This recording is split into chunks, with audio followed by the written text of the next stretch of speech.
vos ressources, vous en tant qu'entrepreneur, praticien, comment c'est vos ressources? C'était la première question.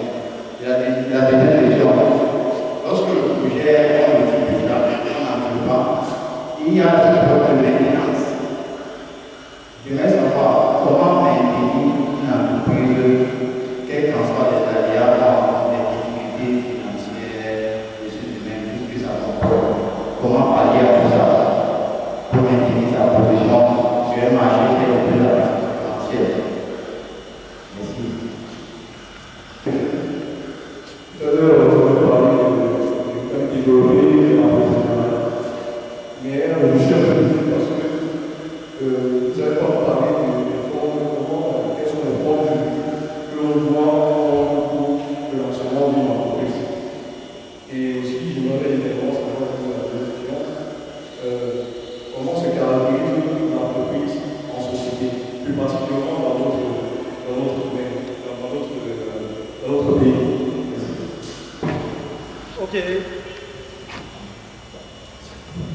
Ok, pour la première individu, je vais passer par rapport déjà à la deuxième question. Il a fallu le poursuivre. Je peux vraiment présenter ici. Je ne suis pas employé de poursuivre. Je vois qu'elle a pris la peine de me présenter. C'est aussi, moi, je suis Ben Assamba Kassini. Je suis conseiller. Ben Assamba Kassini. Ben Assamba Kassini. Je suis consultant formateur en entrepreneuriat à la dernière édition de projet.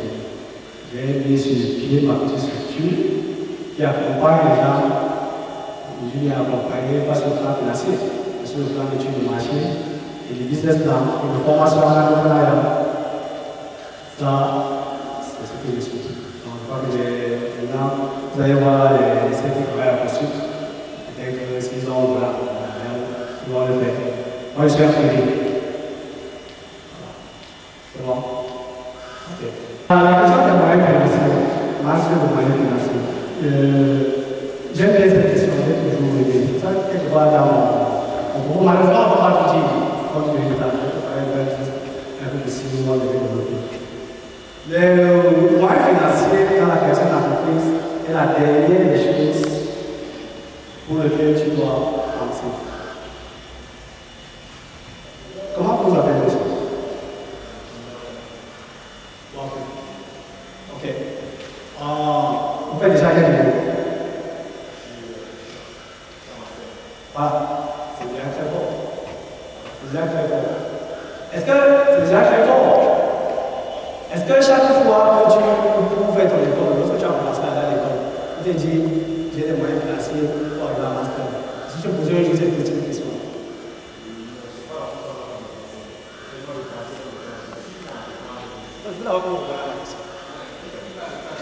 Je vais d'abord voir la question. Est-ce que, lorsque vous avez commencé l'école, est-ce que vous avez posé des questions?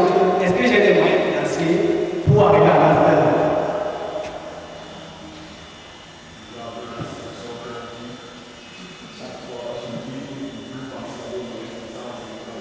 Je te pose une question simple. Là, il faut toujours. Est-ce que tu as pensé à cela?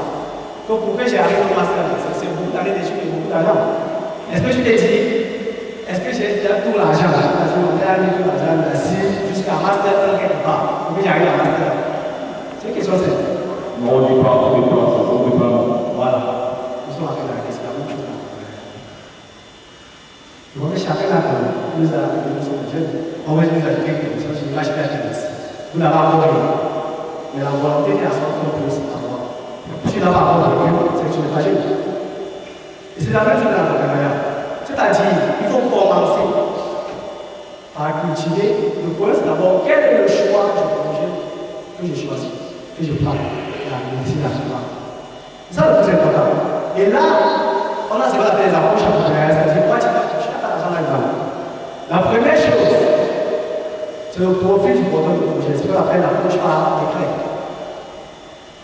Il y a l'approche par éclair. Mais quel est le processus que j'utilise pour avoir cet argent? Cet argent est une ressource.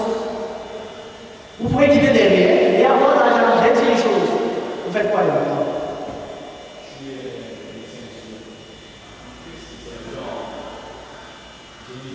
Voilà, en plus. Alors, c'est peut-être que ça a ajouté, parce que l'église pas dans ton domaine. Ça veut dire quoi? Lorsqu'il y a une machine à ranger quelque part, tu es capable de le faire. De faire ta maintenance. Pourquoi tu ne commences pas dès le jour? Parce que passer le mois, c'est là, tu ne commences pas dès le jour à commencer à proposer des services autour de toi. Moi, le mec, c'est qui est créatif, je commence comme ça. Je t'en parle pas. Je dis, ah, ok, si vous avez besoin de mon projet, avec classique. Venez ici, je vous écris quelque chose. Je commence à zéro. Puis là, je commence à voir qu'est-ce que je fais. Après, j'ai fait 10 000, 20 000, j'ai commencé à payer ma chambre. Ça va aller à Master 2. J'ai d'abord fait des formations. C'est à travers ces formations que je suis spécialisé. Je suis dans ce moment. Vous êtes intéressé. Vous êtes capable de commencer à voir. Et est-ce que les gratitudes? Ne vous demandez pas qu'est-ce que votre pays vous fait pour comme la question est là par l'État. Mais demandez-vous qu'est-ce que vous pouvez apporter pour votre pays. Le rôle de l'État n'est pas de créer ou de faire tout ce que ces monsieur font là. Le rôle de l'État, c'est un rôle de régulateur et de coordination. La création, c'est vous. Et c'est vous. Et il faut qu'on apprenne à créer la pratique. Tu es déjà une valeur ajoutée. Tout l'argent qu'on a mis sur toi là, quand je commence, aucun travail ne peut valoriser ta compétence. La seule chose, c'est de créer ton emploi. Et laisse l'argent de côté. L'argent va arriver. Quand tu commences à le faire, et si tu vas progresser, tu vas commencer à épargner. Maintenant, il y a des structures d'accompagnement. Je ne vais pas vous parler de ça parce que c'est pas déjà. Le plaisir, il y a un niveau de ces choses-là. Des structures d'accompagnement. Tout le monde s'occupe d'un projet. S'il est bien, il finance. Aujourd'hui, il y a une barrière de paie. Mais je pense que c'est d'abord toi. Et quel point de l'argent, c'est toi que je vais faire à part le risque de la gestion. Donc tu dois avoir l'accord. Ok? Et il y a quoi tu d'accord? On va laisser. Le premier abord, c'est l'accord financier que tu mets, c'est l'accord d'espèce. Ok? Il y a l'apport à la technique, c'est ce qu'on appelle l'apport à la nature. Ce matin, tu vas apporter les banques. Il y a aussi l'apport à l'industrie. Tu as une connaissance. Tu peux te associer à quelqu'un qui va dire, ok, voici ce que vaut ma connaissance. Chaque fois qu'on aurait besoin de ceci, c'est ça. C'est en fait une opportunité à faire. Et ça s'évalue là, lorsqu'on fait un business plan. J'espère avoir expliqué. D'accord. La sélection des ressources. Je ne sais pas si on parle de ressources humaines. Je vois bien que j'ai dit les ressources, les ressources informationnelles, les ressources technologiques, les ressources financières, les ressources humaines qui sont considérées comme des ressources importantes. Parce qu'une machine, on peut avoir construire seule. Je vous le moment qu'il y a plus de temps. Et ça, c'est la plus grande ressource. Et toutes les statistiques ici. La durée de vie moyenne des algorithmes est en de 5 ans. Et lorsqu'on regarde comment je vois que quelque part, il y a toujours eu un problème de recrutement.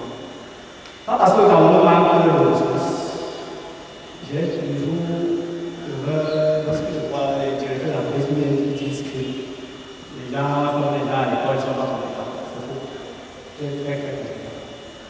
Donc, on ne peut pas tout savoir. On apprend, c'est le règne de la vie. Si on ne donne pas la chance, on peut continuer capable de faire. Maintenant, la plupart des gens, on sait pourquoi. Parce qu'ils ont pris les petits frères. J'ai besoin d'un comptable, de faire la formation à la comptabilité. On est pas les entreprises, vous voyez pas le taux relationnel, c'est ce qu'on appelle la baisse stratégique, ou ce qu'on appelle le back office. C'est toujours après les frais. Et lorsque tu as l'entreprise, tu vas accuser quelqu'un de 2 personnes que tu as appris à l'université. Tu ignores que le projet s'est passé dans ton procédure qui te manque. C'est ça le plus important. Donc, lorsque tu vas t'attirer des ressources, ce n'est pas la famille, c'est le business. C'est là où le pays nous passe. Le pays qu'on a mis, qui va être financier. On ne vit pas avec le business.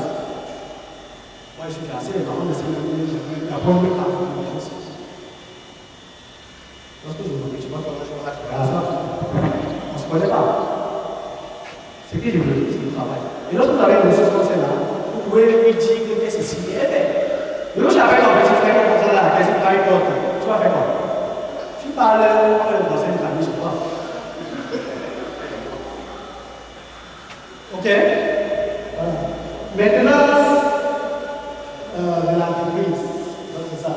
Moi, j'avais ça dit à l'unité, c'est-à-dire il faut faire fonctionner l'entreprise chaque jour. Bon, c'est vrai que c'est un domaine, normalement, la première présidente va s'arrêter dans ce que je parle de l'intégration.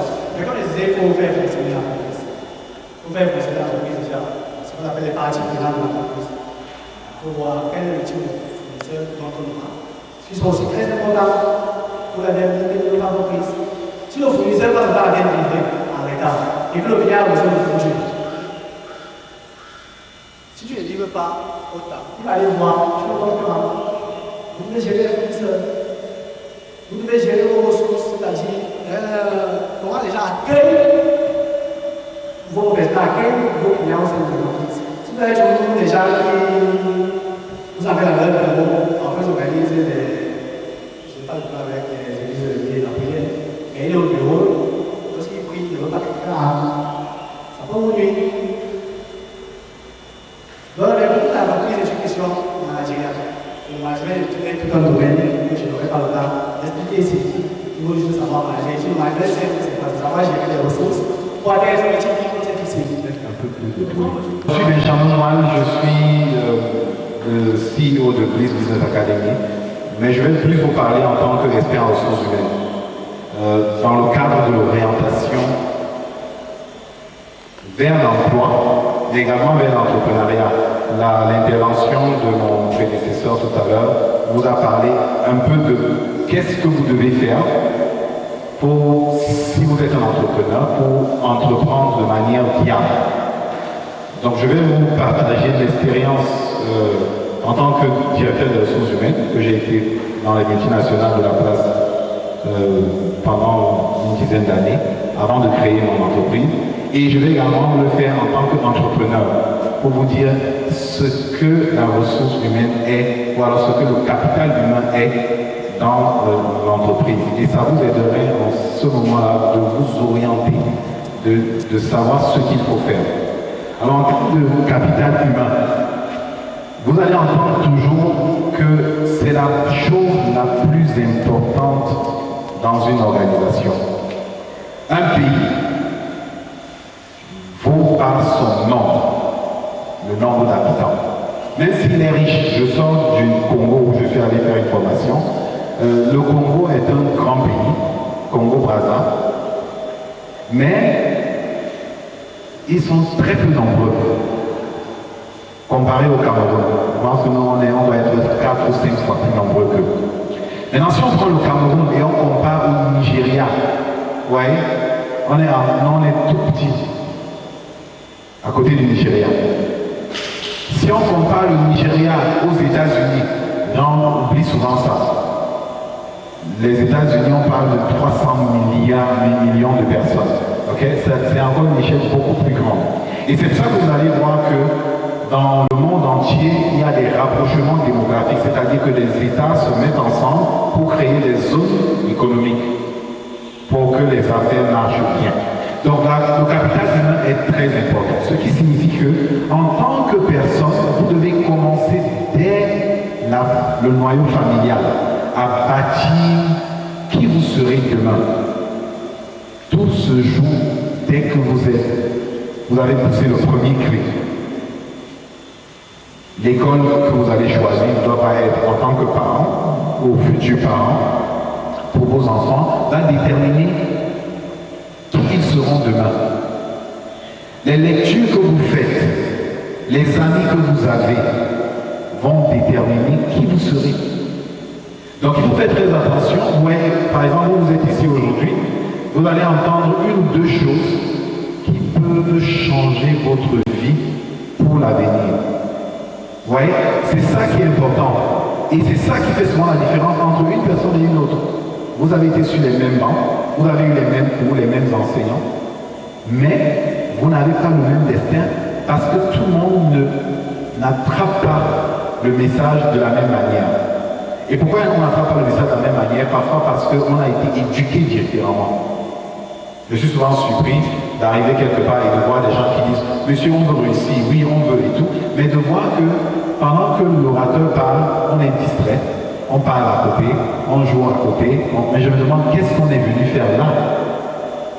Si vous avez pris la peine de venir ici, c'est parce que vous voulez quelque chose. Donc, ne soyez pas distraits du tout. Alors, qu'est-ce qu'on recherche dans une entreprise quand on passe les visites médicales d'embauche, les tests d'embauche, les entretiens d'embauche, les assessment centers?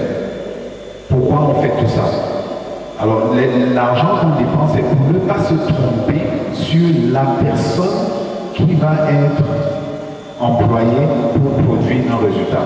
La première chose, c'est que nous devons savoir, en tant que chercheurs d'emploi ou en tant qu'employés, nous devons savoir que nous sommes un bien. L'orateur précédent a parlé de valeur ajoutée. Ok? Vous êtes une valeur ajoutée, vous êtes un bien et vous êtes un objet marketing. Aujourd'hui, on parle de marketing RH parce qu'on a compris que les ressources humaines doivent se projeter également pour se vanter, pour attirer les meilleurs. La plupart des philosophies des entreprises, c'est de dire il fait bon vivre chez nous pour attirer les meilleurs. Mais quand on dit il fait bon vivre chez nous, on ne va pas prendre n'importe qui. C'est pour ça qu'on met des batteries de tests pour que les fainéants ne passent pas. Que seuls les compétents passent. Alors deux choses vont faire de vous quelqu'un de compétent. C'est ça qu'on va rechercher quand on va vous évaluer. La première chose, c'est effectivement la compétence. La compétence, c'est vos savoirs que vous allez acquérir le long de vos études. J'ai fait master. Et moi, en tant qu'enseignant, parfois, je suis choqué d'entendre le français que parlent nos étudiants en master, en licence. C'est vraiment horrible. Pourquoi?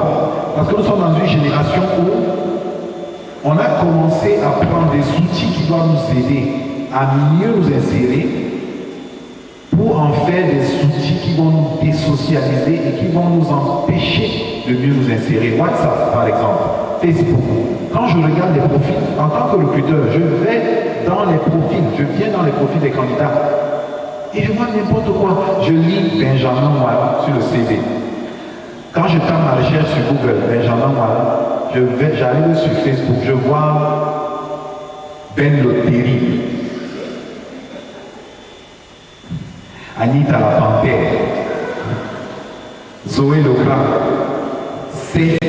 C'est pas acceptable. Et écoutez, et c'est cette personne qui est en train de me dire, je veux être votre responsable marketing.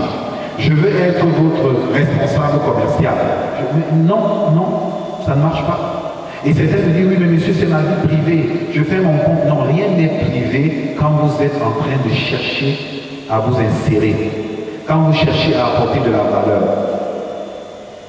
À démontrer que vous avez de la valeur. Donc, votre compétence, premièrement, c'est savoir. Vous avez le savoir-vivre, le savoir-l'ivresse, la culture même, connaître le Cameroun, connaître les pays limitrophes du Cameroun, connaître comment on mange à table, connaître tout ça, c'est important. Il y a un test de recrutement qu'on appelle, une méthode de recrutement qu'on appelle Assessment Center. Dans les Assessment Centers, on vous met, c'est un centre d'évaluation, on vous met en situation réelle de travail. Et une des choses qui disqualifie parfois certains candidats, c'est le repas de midi. Parce qu'on vous prend le matin de 8h jusqu'à 16h. Vous êtes en situation de travail normale. On vous donne des cartes, des thunes, dans un bureau, on vous fait des réunions et tout, et vous êtes sous observation toute la journée. Et quand vous allez aller manger, généralement on vous dit non, le repas n'est pas compté dans les tests. Mais en réalité, est-ce que vous allez recruter un directeur commercial ou un responsable commercial ou un cadre commercial parce qu'il a un master qui, pendant qu'il mange à table, fait vraiment en aucune intérêt pour ou bien il fait table. À table. Quand il va aller dans un rendez-vous avec un client, c'est comme ça qu'il va faire. Et il peut perdre un contrat. Donc je caricature pour que vous compreniez. Savoir manger, savoir connaître les vins, etc. N'attendez pas d'avoir l'argent pour le faire. Aujourd'hui, il y a Internet. Vous tapez, vous vous cultivez sur les vins. Et vous pouvez être un excellent connaisseur. Et quand vous allez commencer à aller avoir les moyens pour vous en acheter, ce ne sera pas une surprise. Donc vous devez bâtir vos savoirs maintenant, qui va aller loin de menace à votre Dieu. N'est-ce pas? Ne le dites pas seulement, mettez-le en pratique. Lisez. Nous ne lisons pas. Nous sommes dans une période où le savoir est versé dehors, comme on dit. Mais bon, nous avons plus discouru sur Nathalie Koua plutôt que sur Ken Blanchard, sur Pareto, sur etc. Et c'est ça. Et certaines personnes qui parlent des choses qu'ils n'ont pas cherchées, qu'ils n'ont pas lues. Et ça, c'est mauvais pour un chercheur d'emploi ou quelqu'un qui veut créer des emplois. Alors, il n'y a pas de tricherie dans la compétence. Ou tu connais, ou tu ne connais pas. Compétence, savoir. Compétence, savoir-faire ensuite. Le savoir-faire, qu'on recherche et qu'on teste souvent, c'est votre capacité à transformer ce que vous connaissez sur le plan intellectuel en des choses que vous pouvez faire. Un ingénieur, on ne forme pas un ingénieur pour être ingénieur. Je vois les ingénieurs en costume, etc. Les ingénieurs en Europe sont toujours en jean. C'est les gens qui créent. Nous avons des ingénieurs qui ne créent pas. Je regarde les feux de Douala. Je ne sais pas si c'est des attrapes d'ego. En fait, même quand tu regardes le feu, tu te demandes que, mais est-ce qu'il n'y a pas des ingénieurs pour nous concevoir un système pour que les feux marchent? Ils sont allés à l'école pour ça. Donc vous devez pouvoir transformer ce que vous avez appris en des choses pratiques. Vous devez pouvoir parler de telle manière qu'on croit que vous avez un master. Vous ne devez pas arriver sur lui, un master et hésiter. Et faire... vous devez pouvoir travailler votre bilinguisme et démontrer que vous pouvez parler un anglais professionnel par rapport au métier que vous avez choisi. Donc c'est des choses, il y a beaucoup qui ont raté des tests parce qu'ils ne parlaient pas anglais, ils étaient bilingues. On arrive, il a mis bilingue, anglais-français. On dit souvent anglais, lu, écrit, moyennement parlé. Moyennement, ça veut dire, quand vous voyez moyennement, on sait que ça veut dire zéro. Parce que dès que vous commencez, ok, good morning, how are you? Welcome in our office and we are going to have 30 minutes with you. La première chose qu'il dit, monsieur, est-ce qu'on peut répondre en français? Non. Vous avez déjà des points en moins à ce niveau-là. Donc, vous devez pouvoir transformer vos acquis intellectuels en choses pratiques. Maintenant, j'ai parlé du savoir, des savoirs, du savoir-faire et du savoir-vivre. C'est-à-dire votre image, votre tenue, les politesses, la bienséance, tout ça est important. Vous arrivez quelque part en entretien, sachez que l'entretien commence à la salle d'accueil. Quand le vigile vous accueille, c'est là que ça commence. Vous êtes sous observation. Vous arrivez dans la salle d'attente, il y a peut-être 3 candidats. Vous arrivez, vous vous asseyez. On a mis des magazines quelque part. Généralement, c'est bien d'avoir son petit journal personnel. Mais parfois, les gens, on va mettre un Amina, on va mettre Capital Management, on va mettre nous deux. Et parfois, vous arrivez, vous prenez Amina ou nous deux. Vous êtes en train d'être interrogé pour un poste de manager. Mais management et capital ne vous intéressent pas. C'est Amina qui vous intéresse. Et parfois la personne dit, mais monsieur, on se détend, on se déstresse. Non. Vous devez être dans votre élément, de bout en bout. Ce n'est pas par hasard qu'on met ces jours-là. Donc, quand vous avez acquis ces savoirs-là, maintenant vous devez vous rassurer que vous vous préparez techniquement pour ces moments-là, pour l'entretien, pour les tests. Parce que j'ai apprécié l'initiative du COSUP, c'est de se rendre compte qu'il y a des centres d'expertise pour vous dire qui vous êtes sur le plan de la gestion des émotions. La gestion de vos émotions. C'est très important. Et pendant l'entretien, généralement, on va regarder ça parce que dans l'entreprise, une fois que vous serez dans l'entreprise, on va mettre à l'épreuve vos émotions.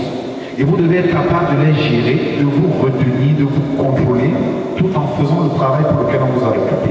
Donc la compétence, oui, mais la capacité à gérer vos émotions. Aujourd'hui, le ratio est que 20% par rapport au leadership, 20% de compétences et 80% de gestion des émotions. Et vous allez lire aujourd'hui vous allez voir qu'il y a beaucoup de livres sur l'intelligence émotionnelle. Avant, on ne parlait pas d'intelligence émotionnelle. Depuis 1967, on a commencé à faire des études dessus. Et aujourd'hui, on a compris que c'est la gestion des émotions qui est capitale dans la survie d'une organisation. Et les entreprises, les multinationales investissent beaucoup dans des formations sur la gestion des émotions. Alors, vous qui n'êtes pas encore dans ces sociétés, vous devez savoir travailler votre personnalité.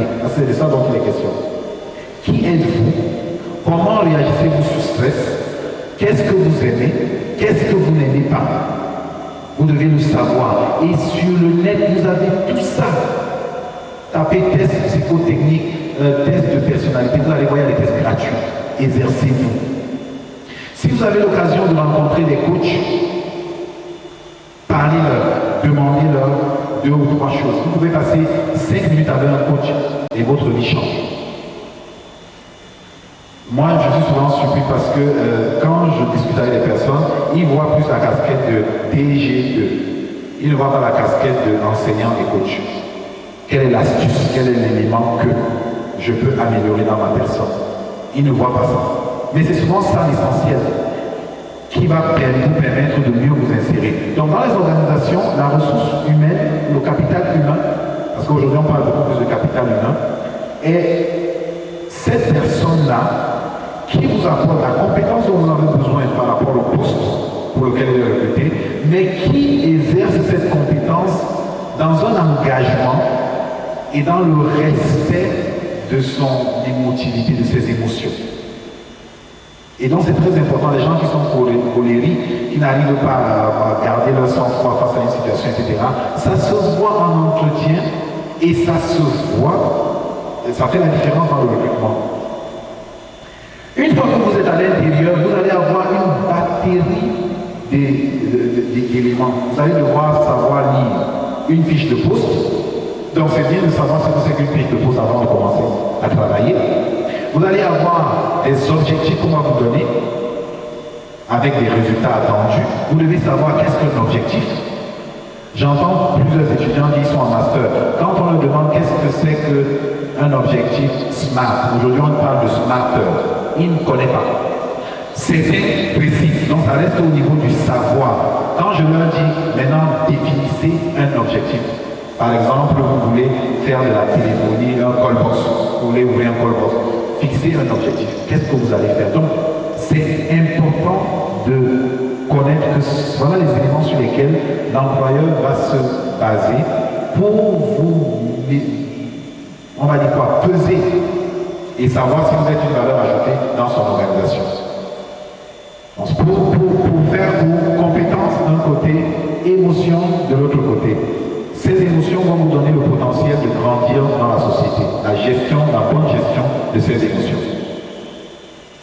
Donc je vais m'arrêter là. S'il y a des questions, je pourrais y répondre. Très bon. Tout à l'heure, je vous avais une question que je n'ai pas pu faire, mais je voudrais remarquer quelque chose, c'est que, en général, pour assister au séminaire, ce que vous dites, les uns et les autres disent en général les mêmes choses. Apprenez déjà à traiter l'information de manière globale. Sinon, il est difficile de réaliser. Hier, par exemple, j'ai vu des personnes qui étaient ici, qui avaient des besoins, qui ont posé des questions qui aujourd'hui ne sont pas là. Et au finish, le résultat, c'est qu'en société, on n'atteint pas les objectifs. Bon, monsieur, excusez-moi, j'ai remarqué que vous avez des rigoureux. C'est important en tant que coach et enseignant. Mais je voudrais savoir, quand vous recrutez dans une entreprise, vous ne tenez pas compte des aléas de l'environnement, plus que de manière globale pour changer l'environnement avec certains de ces cas. Si vous les étudiez, est-ce que ce sera pas facile? Merci monsieur pour toute cette question. J'aimerais savoir lors de la méthode de gestion de l'assessment center. Vous avez dit, monsieur la personne ce qui est en train de toi. Bon, j'aimerais savoir si au cours de ce test, il est compétent. Est-ce que le critère qui peut le disqualifier alors que les autres ne peuvent pas porter le même rendement que lui? Tout simplement parce qu'il n'y a pas une culture, une éducation, je pense que ça vient des personnes avec cette éducation. Il n'y a pas de moyen pour orienter cela en entreprise où on pense que ça, le chiffre d'affaires, ça tue ceci, et donc on s'est payé quand. Vous sortez, il y a un stand Bliss. Un stand Bliss, B-L-I-S-S. La société localisée s'appelle Bliss. Donc il y a un stand Bliss Business Academy. C'est le premier centre en gestion des ressources humaines. Donc nous certifions en management des ressources humaines en leadership et nous avons plusieurs formations en développement du capital humain. Alors, pour la question des aléas, bien entendu, on considère l'aléa environnemental. C'est pour ça qu'il y a des formations pour les jeunes diplômés. Ce dont je parle, c'est le fait que ce n'est pas tout le temps qu'il y a le temps de former un jeune pour qu'il soit dans les conditions environnementales favorables pour son recrutement. Je viens de faire un recrutement pour Dangote et le jeune qui a été pris, je savais qu'il allait être pris parce que c'est quelqu'un que j'ai côtoyé, on va dire quoi, qui m'a côtoyé, qui a pris énormément d'astuces et de conseils. J'ai présenté 4 candidats, mais l'entreprise me demande toujours de faire un classement en tant que recruteur. Je vais classer en fonction de ces deux aléas, deux critères, je vais dire. L'aléa environnemental, après, c'est le candidat qui va mieux se vendre ou pas face au recruteur final qui est l'entreprise. Donc ici, il est question de dire, il n'y a pas d'excuse pour l'échec. Vous n'allez pas dire que j'ai échoué parce que je suis mal né. J'ai échoué parce que vraiment, on n'a pas vu ça à l'école. Le recruteur s'en fout. Il veut quelqu'un qui va venir boucher un trou et produire de la valeur ajoutée. C'est aussi simple que ça. Nous sommes dans un monde agressif. Arrêtons de nous plaindre, de trouver des excuses, de dire que c'est parce que X a fait, Y a fait. Non. À compétence égale, on va choisir celui qui a un meilleur savoir-être. Je dis bien à compétence égale, ça me permet de répondre à votre question. On ne va pas, si tous les candidats sont mal éduqués, prenons le terme entre guillemets, n'ont pas un bon savoir-vivre, on prendra le plus compétent, comme on dit au royaume des aveugles, le borgne est roi. S'il n'y a que des aveugles, comme on voit un borgne, on va prendre le borgne. Mais s'il y a un qui a ses 2 yeux, c'est lui qu'on prend. Donc ne vous donnez pas le risque de ne pas être capable d'avoir des bonnes manières parce que vous allez vous dire que non, de toute façon c'est la compétence qu'on